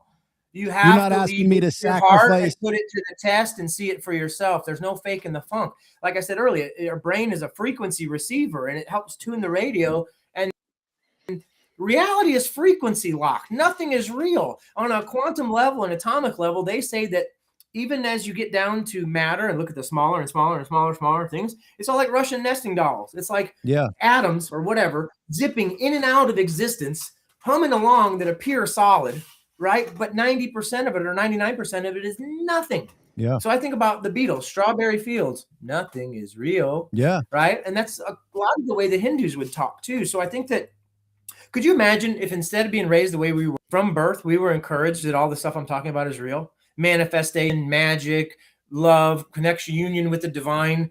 We are brainwashed. I was raised in a cult, I'm telling you, right? And people have divorced in their minds our cult that we grew up in America and Catholic and religious church and Christianity and all that, and public school indoctrination.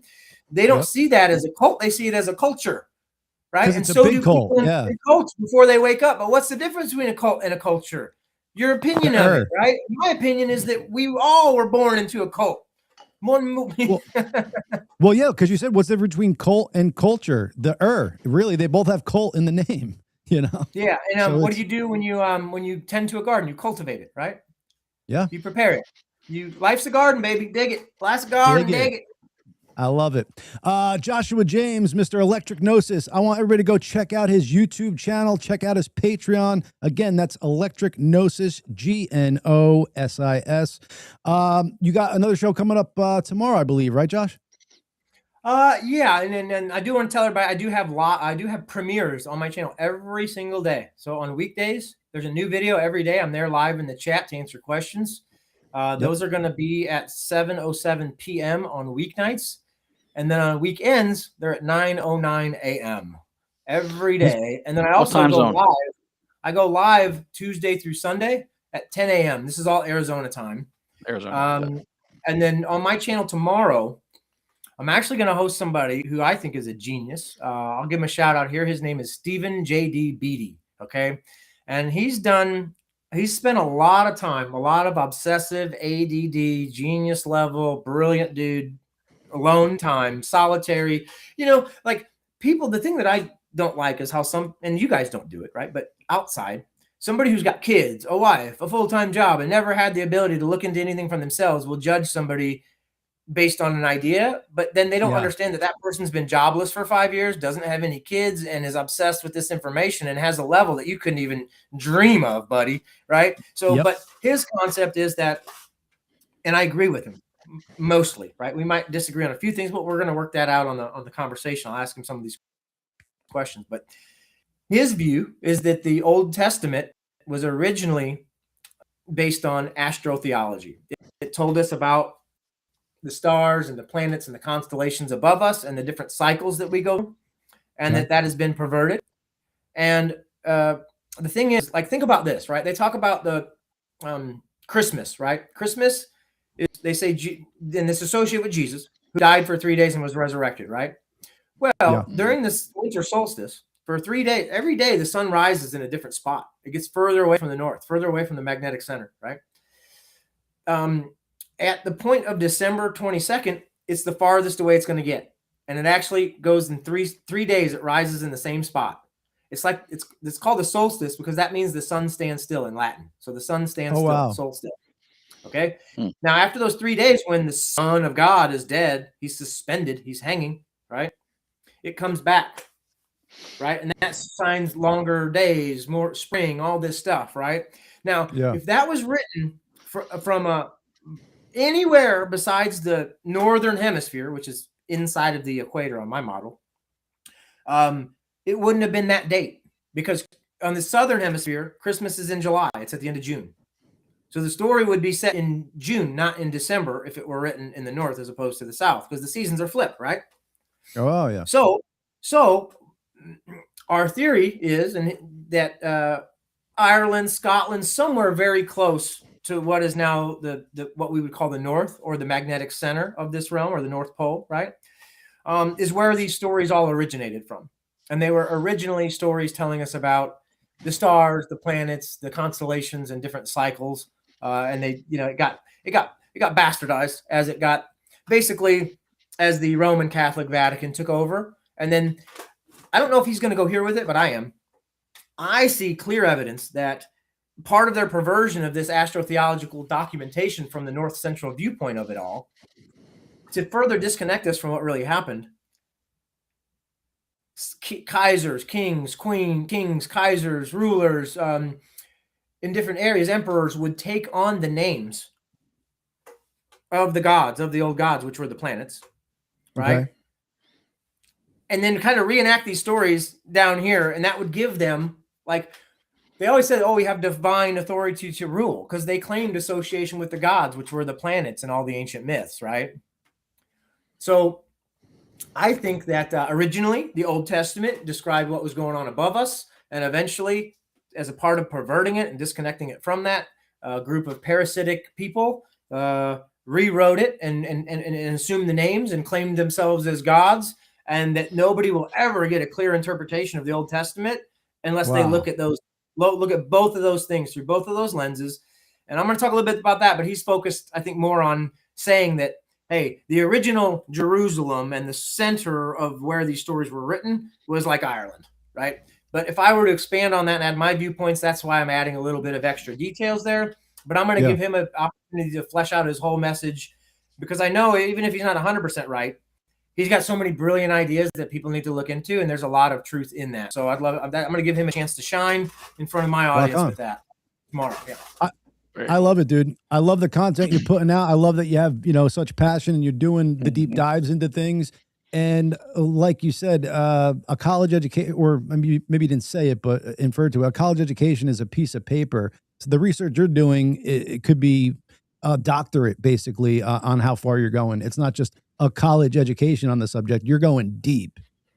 Yeah, and I think that, like, in the past, there were more people that were described as polymaths who could be experts in 97 different things, right? But the way our current indoctrination is set up, they want you studying your whole life about one thing, and they're not even telling you the truth about that one thing.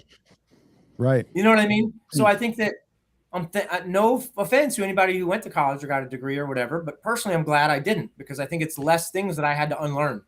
I think it's actually been a benefit. And I'm an autodidact. I've always been in gifted classes, accelerated classes, and even those were boring, because I learned more when I I research myself about something that I'm passionate about. So yeah, I'm an autodidact. I teach myself.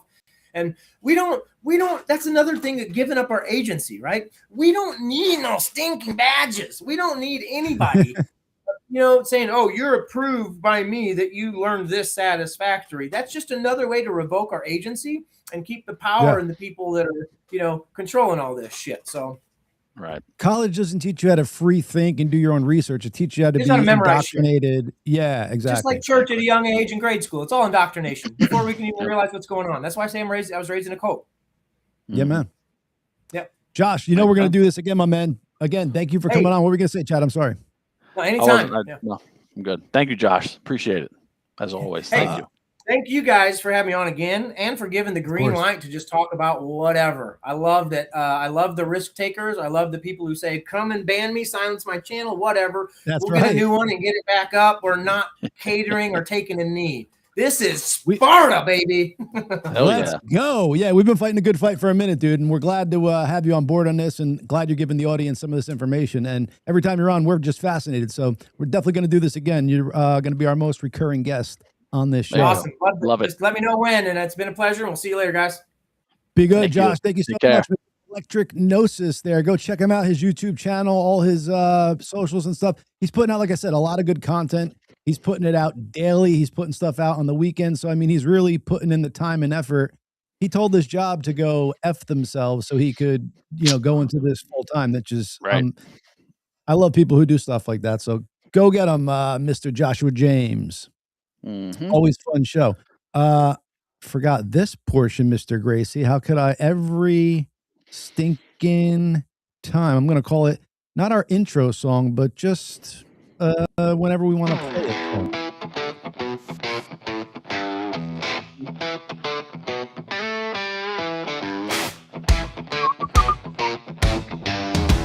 Ba-bom. Two voices in the air, they vibe. They glow. See this, Chad? They got the kind of spark you want to know. I see it.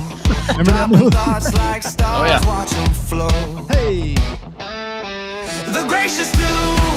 Oh yeah, it's true. Laughs and wisdom, all for you. The gracious too. They're breaking through. Turn it up. It's what you do. And don't worry, audience out there, we are playing this song, and then we are getting into the egomaniac that is Mr. Ed Kowalczyk. So get ready, folks. It's real. Conversations that you want to feel. Every word's a ride, they've got that deal. The great. Oh yeah, it's true. Laughs and wisdom, all for you. The gracious too, they're breaking through. Turn it up. It's what you do.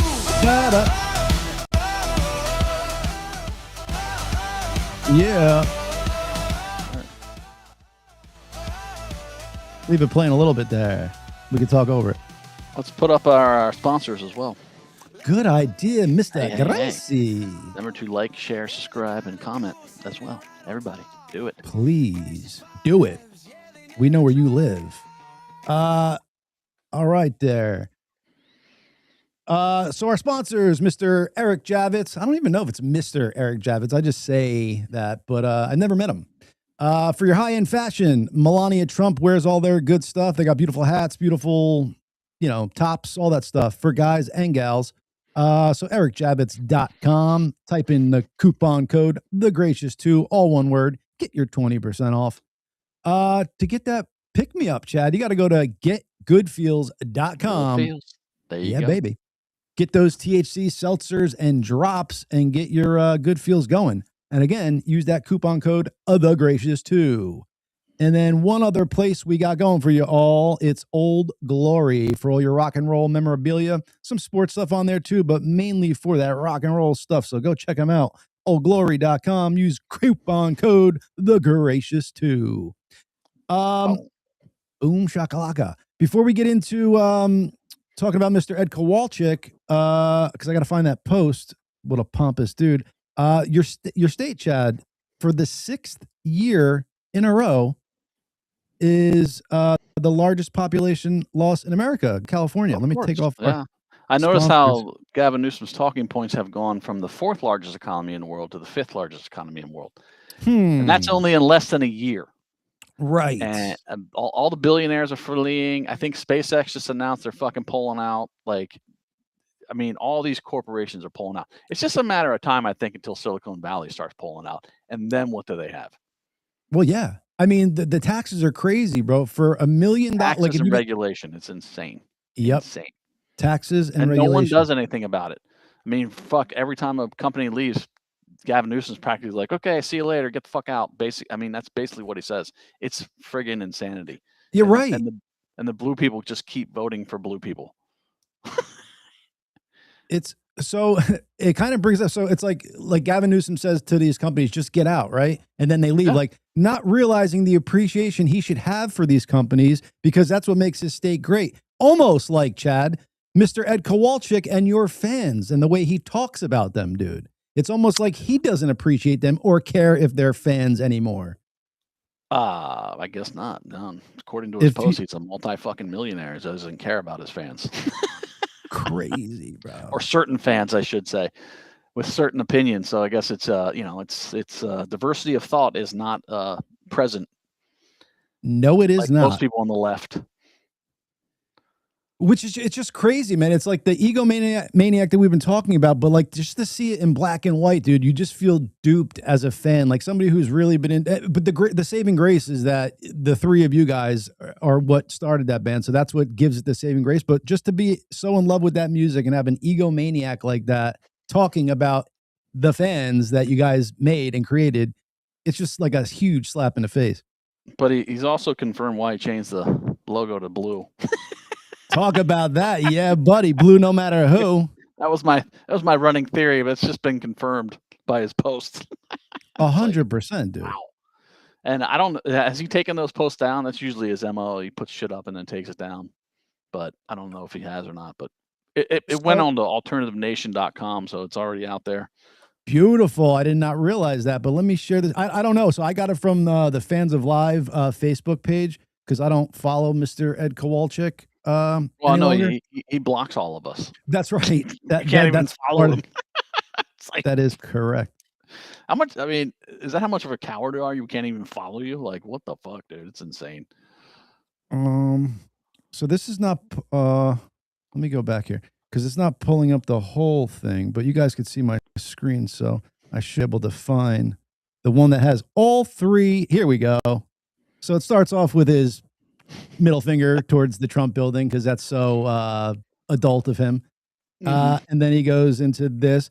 We owe it to the men and women who died for this country to remove Donald Trump and abolish ICE as soon as possible. That is all. God bless America. Not in my name. Fucking hilarious. I like how they use patriotism now. The left now the left is now patriotic again somehow. Yeah. Whereas the flag for what 8 years was racist. Now they're all about it, and it's patriotic to abolish ICE. So it's patriotic to let in 10 million illegals and just leave them here. Yeah. How backwards thinking is that? Yeah. Fucking wacko. And then denigrate the people that are doing the fucking work, actually upholding our laws. Yep. And then here's the final nail in the coffin, Mr. Gracey. And some of these hard hearts say, stop crashing out, Ed. You're going to lose fans. I'm a multi-fucking millionaire. I don't give a rat's ass if I lose fans like you. God bless America. Abolish ICE now. What? See, right there he is. So we're hard hearts. We have no empathy. That's what he thinks. Hard hearts. Because we don't think like he does, so we are hard hearts. And but he's a multi-fucking millionaire, so he doesn't give a shit about us. No. What? Why would he? Okay. I'm a multi-fucking millionaire. Just like, even if you were a multi-fucking billionaire, the fact that those words come out of your mouth makes everybody want to vomit, dude. So have fun sitting on your millions of dollars and lose all the fucking great fans that your band built up over the years because you're a fucking crazy egomaniac and can't deal with people having a difference of opinion than you. And this is America, Mr. Kowalczyk, where you're allowed to have those opinions. But fuck off. Let me go to something fun here, Mr. Gracey, before we end this show. Something that'll make your palms sweaty, knees weak, arms are heavy. But this is nuts, dude. So 2 hot air balloons, and this guy is doing a tight. Come on. Get up, come on. And it looks real as fuck. Come on. Come on, Yogi. Watch how he does this, dude. Look at that. Oh, God, are you kidding me? Come here, come here, come here. That's crazy. Yeah! Wow. He's not wearing a parachute. No. Fuck that shit. Did you see Fuck Alex Honnold climb Taipei 101? Good for you for bringing that up, dude. No, I didn't. So I didn't watch it live. Oh yeah, I got to check it out. I don't know if it was live or not. I don't think it was live, but I watched it. No, it was. Like, oh my God. So he was supposed to do it Friday night at 8 p.m. live, but they there was rain in whatever country that was, so they had to postpone it to the next day. Yep. And it was during UFC, so I didn't get to watch it live, but I watched the some of the clips and stuff like that. So supposedly he got paid like a couple $100,000 for it, which he's saying is peanuts to do it, but he said he would have done it for free for the experience, blah blah blah blah blah. Yeah. But it's strictly for adrenaline, dude. Like you're doing that just to fucking have adrenaline. Like there's no reason to not have a rope. God forbid. You know what I'm saying? Like that's all I saw watching it was either he's going to die and we're going to watch it on live TV, or he's going to inspire all these other people to go climb buildings without ropes, and then they're going to die. So I didn't see a good, there was cool visuals and stuff like that, but I didn't see the, like what this did for society type of deal. I don't know. Supposedly it's always been his dream to climb a building. So there you go. He's done it. God bless. And then Chad, you saw him going out on those side things where like the round circle things, and he had to like what the fuck, man? It was fucking nuts. I watched the whole thing. I was like, Jesus. He gets to the very top of the tower and stands on top of it. Just like, what the fuck? And it looks like he's standing on a half a circle. It doesn't look like it's flat. No, it's not flat. It's a dome. It's a half of a dome on top of that thing. He's just standing up there. It's like, but like it's nothing. Chad, did you think? Because when he's up there, though, it almost made it seem like the building was kind of small because he's standing on that dome thing, and I'm like, what's in there? It doesn't seem like you could fit a room or something in there. Like I don't know. The perspective. That's just a spire. The thing on the top. It was just a spire, and then there's it's only 101 floors high, so it's 101 stories. And then the tower thing on top is, I think, for mechanics, and then the very spire that he's standing on, just for decoration, I guess. Gotcha. Yeah. So in that vein, we'll end with this one, and then we'll bid the audience adieu. But check this out, dude. This is freaky as fuck. Yo, look at this, Chad.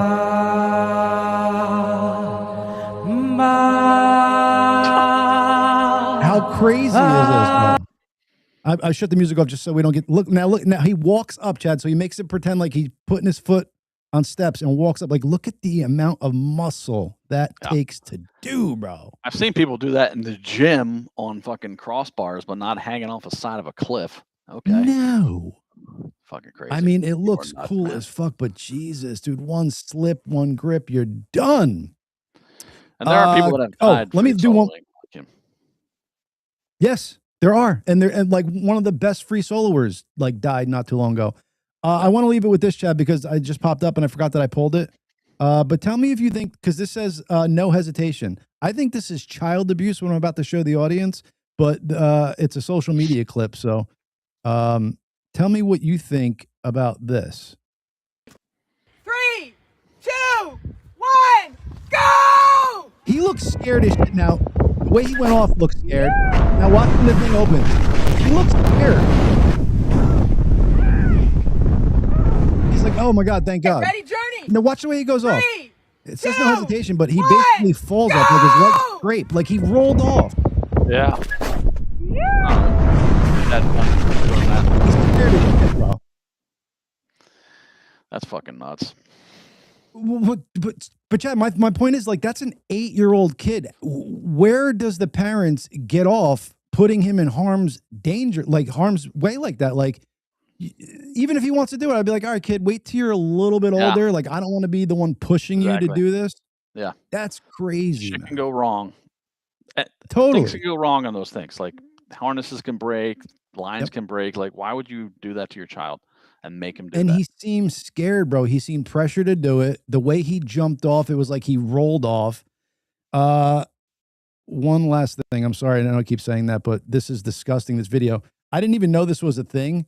So there's apparently in some fucking religion, there's something called a halala, which is you force your wife to sleep with the father-in-law for a night, and it's called a halala. And this chick didn't want to do it, so they're going to burn her tongue with a hot iron. لحظة يا جماعة، ولا واحد يتكلم، ولا واحد يتكلم. عايزة مش عايزة، لو رجعت على النار يبقى هي كدابة. من الآخر. Because she doesn't want to fuck her husband's father. هتحرقك لو كدابة. خفيف. يلا. كده. يلا. ماشي. Oh my God. جدع. ما يالا. حط تاني. حط تاني. جدع. جدع يا ميس. مش ولا يحصل لك أي ولا يحصل لك أي حاجة. يلا. ما عمل فيكو. يلا. عشان منديل. Disgusting. معاكي يا ماما؟ في الزاوية اللي هناك. جدع. بس كده. عايز تتكلم وما تكلميش، تمضمض وتسكت لما اشوف لسانك. بسم الله الرحمن الرحيم. بسم الله. I don't even want to watch more of that, but what? First of all, the thing that you have to fuck the new guy you're marrying's father is disgusting, and then the fact that you don't want to do it, so they burn your tongue. Oh, can you not hear me? No, can you? I can hear you. Can you? Something happened to my. Let me see. If I go here, give me 1 second. I'm going to see if I could do it on my end for you. Hold on. Yep. Yeah, I hear you. Something happened with my plug. I hit my plug and it jacked off. Jacked off. You hit your plug and it jacked off. I love it. Yeah, I mean that's Sharia law right there. This is what these white liberal women want to fucking bring here because they think, oh, we can't be Islamophobic. It's like, that's how you want to live? Yeah. That's really how you want to live? Shut the fuck up. Right. Good point, dude. Because like I was saying, the fact that the act is disgusting, that a lady would have to sleep with her husband's fucking father is gross. And then the fact that if you don't do it because you're an actual good woman, don't want to do that, they fucking take a hot iron and burn your tongue. What kind of society is that, bro? And why are they allowed to breathe? It's so fucked up, man. Yeah, like, I want to fucking beat the shit out of that guy holding the iron. And anybody in that room that's watching it and thinks it's acceptable, I want to fucking put my arms around their neck and squeeze. Yeah. And they're just doing a slow invasion of the West. Yeah. Bringing that shit here. Yeah. Not happening, bro. Killings, fucking, like, stone her to death. If, like, she gets raped, it's her fucking fault. It's like, what? Yeah, what? They have to wear those. They kind of cover up their hair. All these stupid fucking rules, and this is what white liberal women think that. Oh yeah, we gotta, vote for Mom Donnie. It's like, what? What do you? And then they'll be on social media like, we want Sharia law. It's like, no, you fucking don't. Stop virtue signaling to your friends and acting like it's so cool. Like, okay, if you want that, then go over there and live. Please go ahead. Right. Please go there. Because we don't want it for our women, dude. And people want that shit. Like, go look, like we just showed a video, but go like that. That's probably small on the grand scheme of things on how they treat their people. So what's crazy is most of these women would consider themselves feminists too. Like it's like diametrically opposed. Like, what are you talking about? You're feminists, but you support Sharia law. What? Good point, my man. It is the most ridiculous thing I've ever heard. Bring on Bobby, say goodbye to the audience. And what a gracious Tuesday we had here, folks. What up, Bobby? Oh, I shut him off. How's everybody doing? That was a great show, man. I love Josh. Yeah, he's good. Such a good guest. Such a good guest. Great guest. He's awesome. I had something to talk about. COVID. I think that it was like it was, it was everything that these people do, like 9/11 and things like that. They managed to kill like 20 birds with one stone. So with COVID, I think that one of the big things that they were doing, they were testing how fast nature takes to regenerate and to replenish itself. Because you look at it, the rivers, the everything, the sky was Smog, getting yeah, cleaner. tree, yeah. Everything was within a year's time frame. Everything was getting better, like I that think they said fast. after a week of lockdowns, they noticed the difference. Yeah, like that fast. Like things could get better that fast.